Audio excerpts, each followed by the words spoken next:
మీ జీవితంలో ఎటువంటి భయాలున్నా సరే ఈ ఒక్క మంత్రం జపిస్తే చాలు అన్నీ దూరం అవుతాయి. ఆ మంత్రం ఏమిటంటే నేను చివరిలో చెప్తాను. మీరు ప్రతిరోజు శివాలయంకి వెళ్ళి ఈ మంత్రాన్ని జపించడం వల్ల మీ జీవితంలో వచ్చే భయాలన్నీ దూరం అవుతాయి. మృత్యు భయం కానీ, మానసిక ఆందోళనలు కానీ, ఎటువంటి భయాలున్నా, శత్రుపీడలున్నా ఈ మంత్రం ద్వారా మీకు దూరం అవుతాయి అన్నమాట.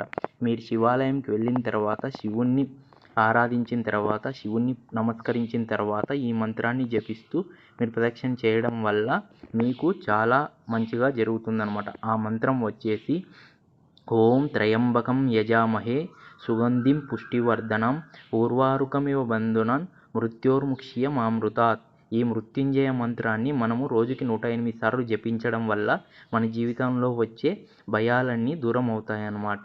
మీరు ప్రతిరోజు ఈ మంత్రాన్ని జపించి మంచి ఫలితం రావాలని కోరుకుంటూ అందరూ ఓం నమః శివాయ అని వీడియోకి కామెంట్ రాయండి.